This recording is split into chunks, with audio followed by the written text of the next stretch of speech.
Let's all talk about video games, because your friend Joe bought some video games. He actually enjoys singing to himself sometimes,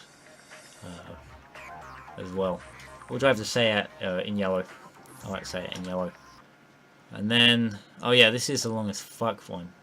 Man, I might not even be able to fit in one of the rallies like I said I was going to last week. But we're definitely going to get this crossover done, let me tell you.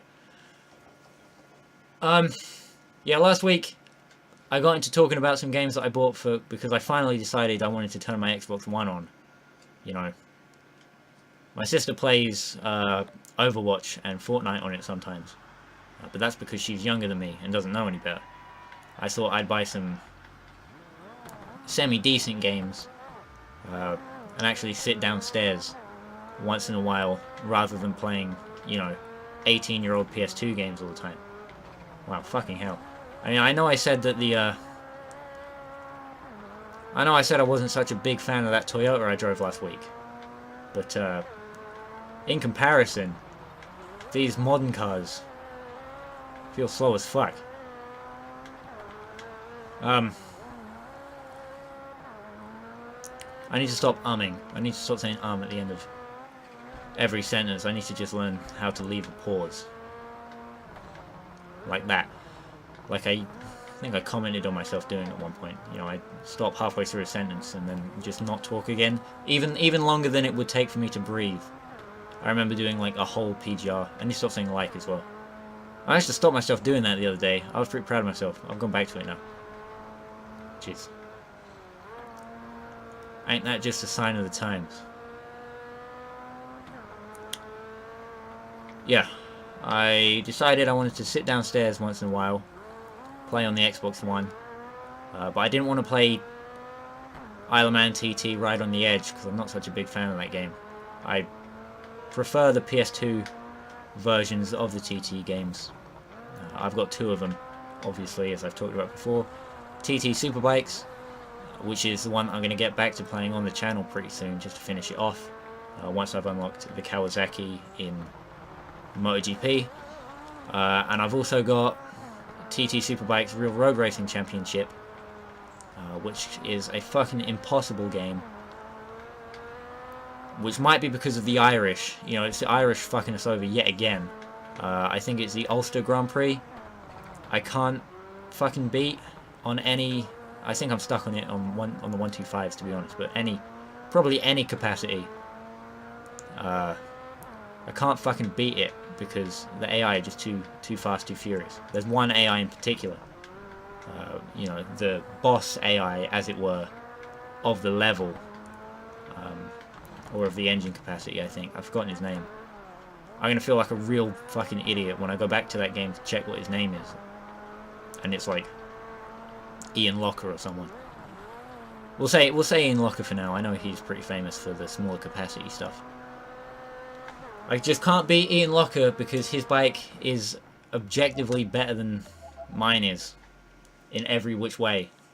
And the game, to its credit, I guess, the game does not hold back on having his bike be much better than mine is. So it's, yeah. For all my playing, I haven't been able to beat him yet. So when I get around to let's playing that game, things could get a little difficult.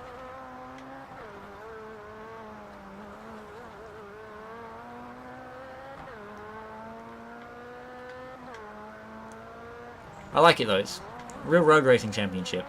You know, as much of it's literally just a reskin of TT Superbikes, except with one or two different bikes, a worse menu layout.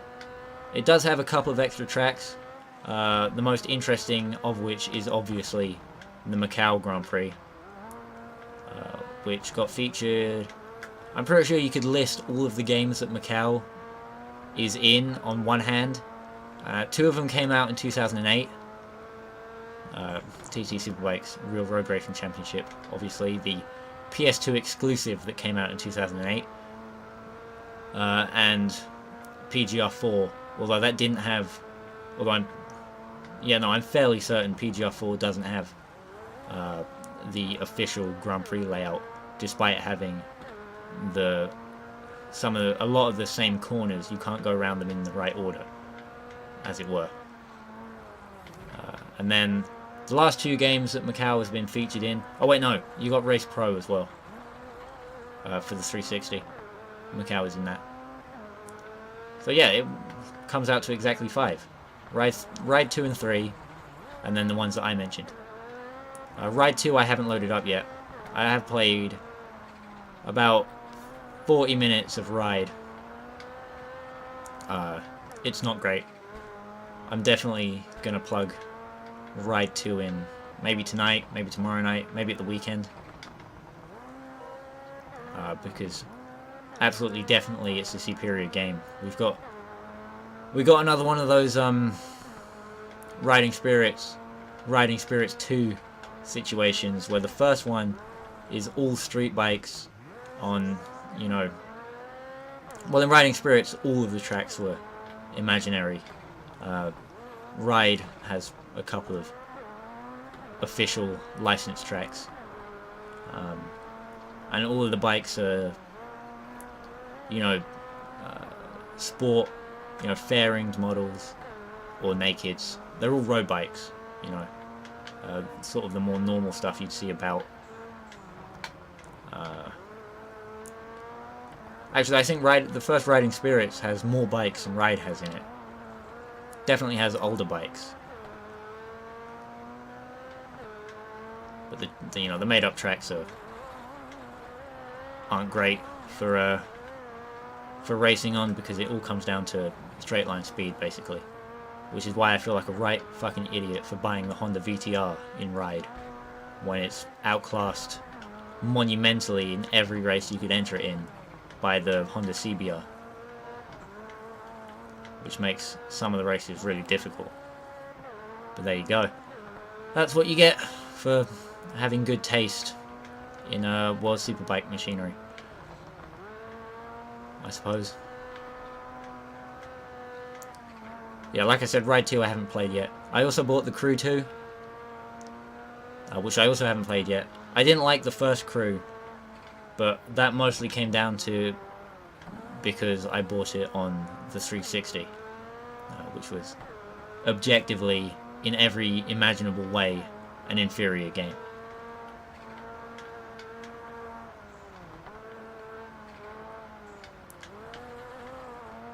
Jesus Christ, having to do so many laps of a 3-mile track really takes a long time.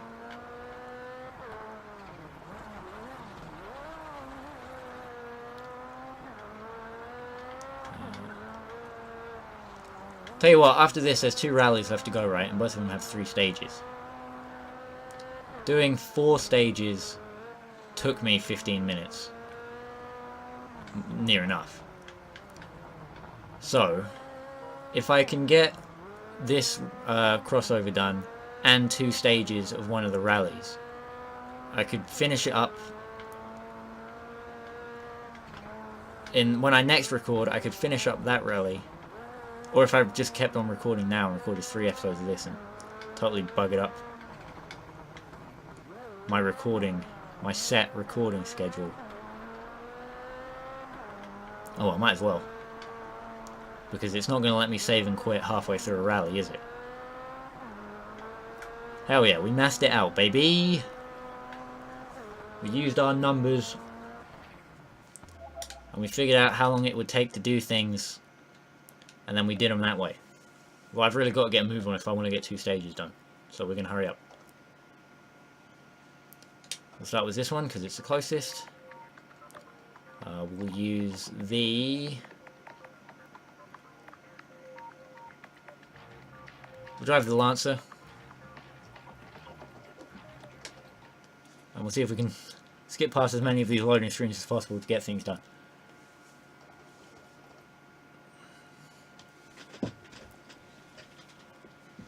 If I can get 2 stages done, we're in the clear, but I think I might extend this episode out to be all 3 stages to get the whole rally done. Which I think was the original plan for this episode, which got momentarily thrown under the bus because of how long that crossover event was taking. But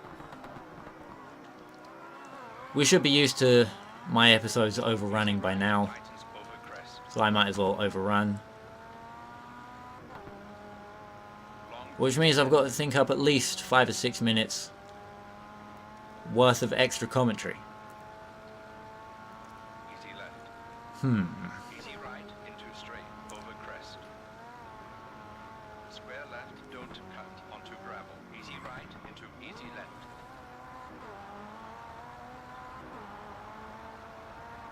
Caution, jump, easy right. Hairpin left. Easy left, caution, bump. Long, easy. I think last week I said I was going to get into serious anime talk time. But I only mentioned, you know, Canon and Clannad, which are fairly entry level. I mean, not for the current generation of kid anime watchers, you know. I'm talking about, you know, the previous, the ones that grew up on like AMVs and shit, which includes me, even if I was, you know, slightly late. But current anime watchers, you know, the Attack on Titan, Sword Art Online squad, probably haven't seen them, but I know the sort of cringier previous gen of 2000s anime watchers. They'll know everything there is to know about Clannad. Let me tell you, everyone's seen that show, including me several years ago, dubbed, probably cut up into chunks on YouTube.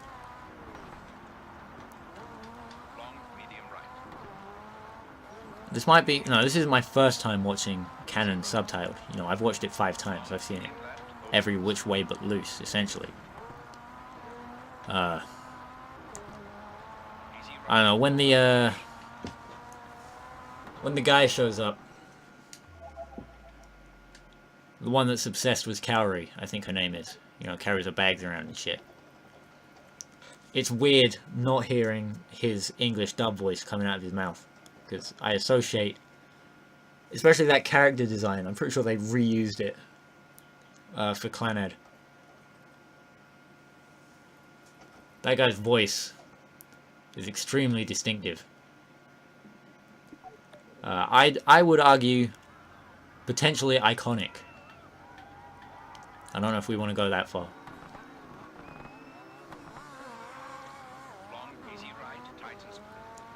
But I'm an elitist now, and as an elitist, I can't go about watching dubbed anime except for, you know, Ghost Stories, I guess, the comedy dub.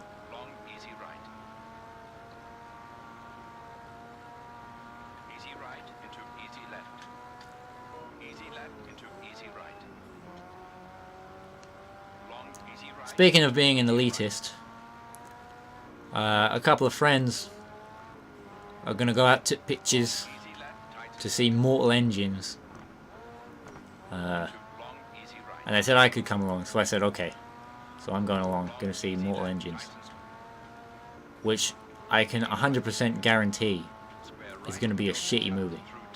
Alright, you know, Zach says he read the book when he was in year 3, so he's got weird nostalgia for it.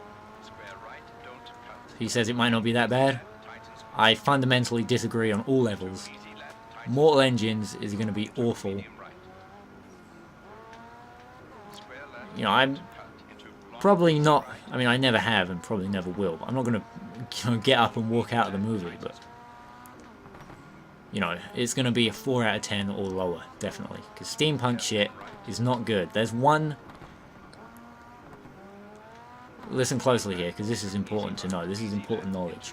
There is one good steampunk thing, and it's... Actually, no, there's more than one, but... There's only one good steampunk thing that I've ever seen, because steampunk sucks as a fucking entire genre. It's shit. The only, you know, relatively good steampunk thing out there is the anime movie Steam Boy, right? And even that's not that good.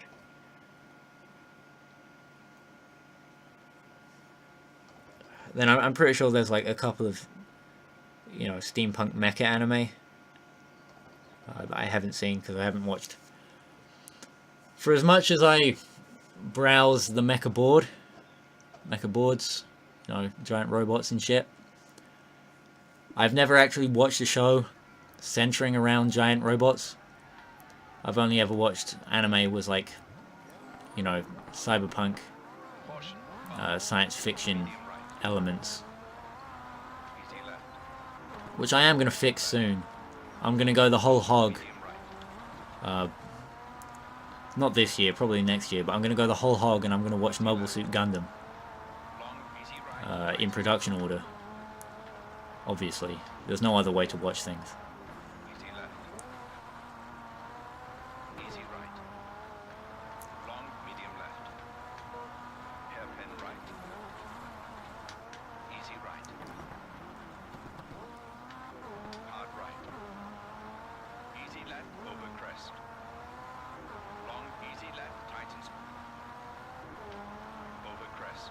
I don't know, I just hate the look. I know I'm gonna hate them both, but Mortal Engines and Battle Angel Alita, and I've seen the Alita, or I've seen the OVA gun,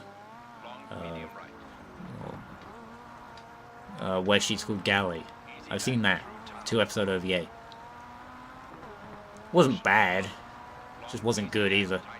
And I know that the movie is based on a different section of the mango, but the movie's probably going to be worse than the OVA. You know, and the OVA is already like just okay.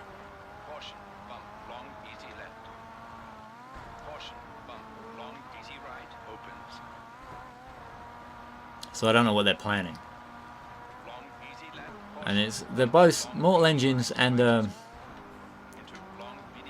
mean, I know this has been a staple of the movie industry for some time now, but as I've gotten into watching, you know, some more obscure shit or older shit, I've noticed how reliant they both are on CGI, and it's especially weird in Alita, where they use CGI to spruce up the actual characters. You know, they gave the woman doing the main character, I can never remember actresses' names. They gave the woman doing the main character big CGI anime eyes. That I don't believe in the uncanny valley, alright? But they're pretty fucking weird. And it's definitely a questionable design choice, I'll tell you that. Right. Well, that's that then. Next week we'll do this rally, and then we can finally move on from this giant block of events in the middle that I've been stuck on for God knows how long.